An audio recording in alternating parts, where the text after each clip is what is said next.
Agustus 2025, Zelensky masuk ke Rumah Putih dengan PowerPoint. Tajuk pembentangan itu? Making US-Ukraine drone industry great.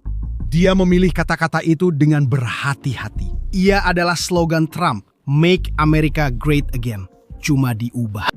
Ia bermaksud ini baik untuk Anda dan Amerika Syarikat. Slide berikut memaparkan peta Timur Tengah, amaran tentang Iran menaik taraf drone, dan satu cadangan konkret. Biarkan Ukraina membina pusat-pusat pertempuran di pangkalan Amerika di rantau itu sebelum terlambat. Trump mendengar dan meminta pasukannya menganalisisnya, dan tahukah Anda apa yang mereka lakukan? Seorang pegawai Amerika berkata ringkas, "Kami anggap itu cuma Zelensky seperti biasa." Seseorang memutuskan untuk tidak membeli. 6 bulan kemudian, Iran melancarkan ratusan drone terhadap pangkalan Amerika di Timur Tengah. Dalam 3 hari, Amerika Syarikat guna 800 peluru berpandu Patriot melebihi jumlah dihantar ke Ukraina dalam 4 tahun perang. 6 askar Amerika maut, Pentagon hubungi Ukraina. Dalam video ini, Anda akan faham bagaimana sebuah negara yang musnah akibat 4 tahun peperangan mencipta senjata yang paling dikehendaki di dunia dan mengapa perkara ini mengubah segalanya dalam konflik di Timur Tengah. Untuk memahami apa yang berlaku seterusnya, anda perlu faham masalah yang dihadapi oleh Amerika Syarikat. Iran tidak menyerang dengan teknologi canggih. Ia bukan jet pejuang siluman atau peluru berpandu berketepatan tinggi, tetapi Shahed, drone murah, ringkas, dihasilkan dan dilancarkan secara besar-besaran. Setiap satu bernilai antara 20 hingga 50 ribu dolar untuk dihasilkan Iran. Jumlahnya sangat kecil berbanding perbelanjaan negara itu untuk senjata lain. Tetapi masalahnya bukanlah kos Shahed, masalahnya ialah kos untuk menembaknya jatuh. Setiap peluru berpandu Patriot Amerika bernilai sekitar 4 juta dolar. Jadi, jika Iran melancarkan 5 drone dalam satu serangan, mereka hanya membelanjakan paling banyak 250 ribu dolar. Amerika Syarikat belanja 20 juta dolar untuk bertindak balas. Nisbahnya 80 berbanding 1. 80 dolar Amerika dibelanjakan untuk setiap 1 dolar Iran. Ini bukan satu pertempuran, ini adalah perangkap kewangan dan Iran tahu dengan tepat apa yang mereka lakukan. Strateginya mudah dan kejam, memaksa orang Amerika berbelanja jauh lebih banyak daripada yang dibelanjakan Iran sendiri. Serangan demi serangan, sehingga stok Patriot mula kehabisan. Dalam hanya 3 hari konflik, Zelensky menyatakan Amerika Syarikat dan sekutunya di Timur Tengah telah melancarkan 800 peluru berpandu pemintas. Untuk memberi gambaran tentang apa maksudnya, dalam 4 tahun perang besar-besaran Rusia terhadap Ukraina, Amerika Syarikat telah menghantar 600 peluru berpandu Patriot ke Ukraina. Timur Tengah telah menghabiskan lebih daripada itu dalam 72 jam, menjadikan situasi ini mustahil dikekalkan.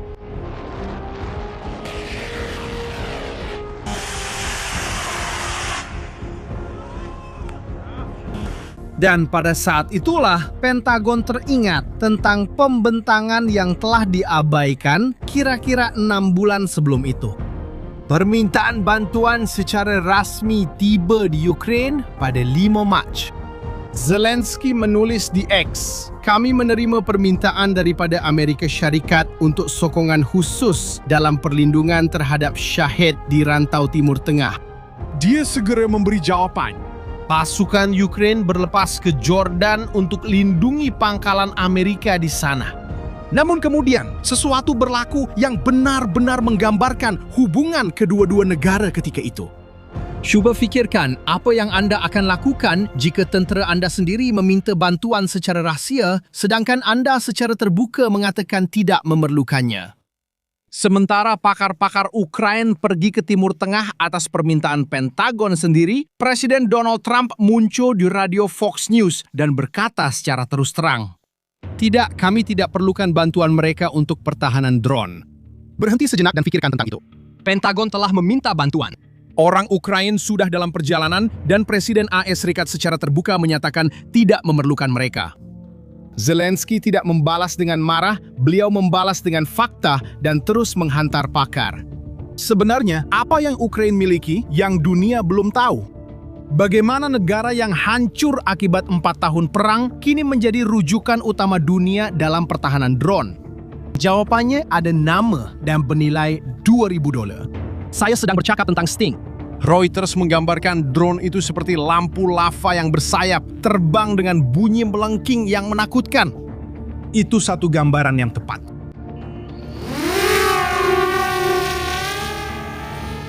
Sebuah drone dengan 4 kipas dan berbentuk seperti peluru dihasilkan menggunakan pencetak 3 dimensi.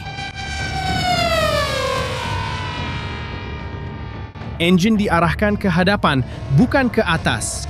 Ia dicipta untuk memecut dan memintas sasaran sebelum sasaran itu sampai ke destinasinya, bukan untuk terbang anggun. Да, все снято.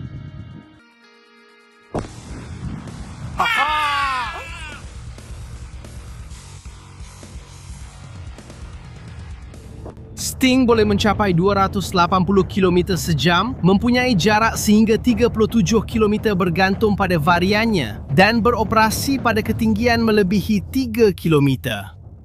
Ia memiliki kamera termal yang dapat mengesan haba enjin Shahid pada waktu malam, walaupun dalam keadaan berkabus atau penglihatan terhad. Apabila menemui sasaran, ia guna kecerdasan buatan untuk mengunci sasaran secara automatik pada fasa akhir penerbangan.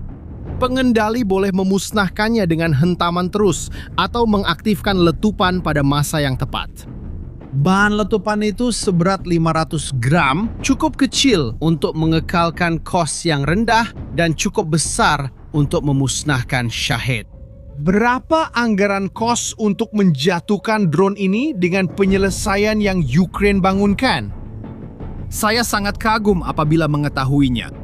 Kos pengeluaran adalah sekitar $1,000 hingga $2,500.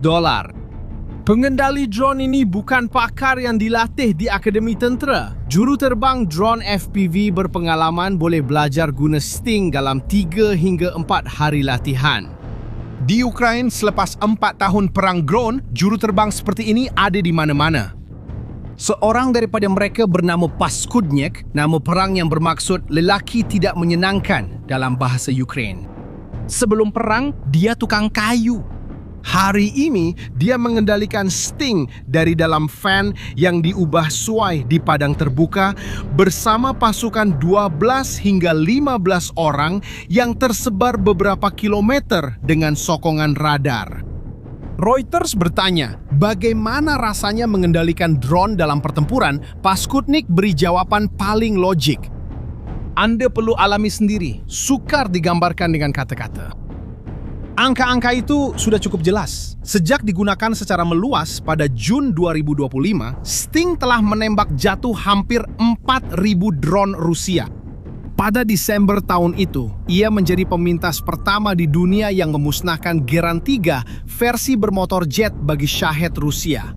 Ia terbang terlalu laju untuk kebanyakan sistem pertahanan konvensional. Pada Januari 2026, pemintas Ukraina bertanggung jawab ke atas 70% daripada semua syahid yang ditembak jatuh di Kiev, ibu negara Ukraina. Bukan peluru berpandu atau meriam anti pesawat, tetapi drone bernilai $2,000 dan disinilah matematik mengubah segalanya. Iran membina strateginya berdasarkan satu pengiraan yang sangat mudah. Drone murah memaksa tindak balas yang mahal. Dengan Patriot, logik ini berfungsi dengan sempurna. Tetapi dengan Sting, keadaan ini terbalik sepenuhnya. 5 Shahed menelan kos sekitar $250,000 kepada Iran. Amerika Syarikat membelanjakan 20 juta dengan Patriot, tetapi hanya $5 hingga $10,000 dengan Sting. Tiba-tiba, orang Amerika yang mempunyai kelebihan kewangan dan Iran pula yang membazirkan wang setiap kali melakukan serangan. Perangkap yang telah dipasang oleh Iran kini menjerat dirinya sendiri. Dan yang menemui penyelesaian ini bukanlah negara dengan bajet ketenteraan terbesar di dunia. Negara itu kekurangan wang, peluru berpandu yang mencukupi, tiada sokongan terjamin dan perlu selesaikan masalah sendiri.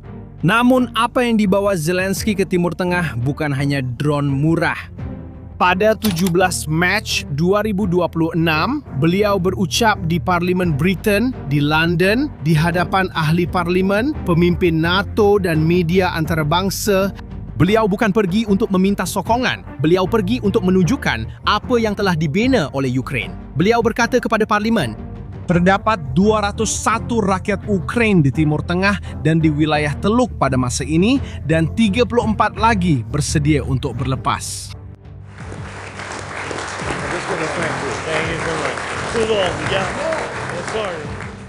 Pakar-pakar ini sudah berada di Emiria Arab Bersatu, Qatar, Arab Saudi, dan menuju ke Kuwait.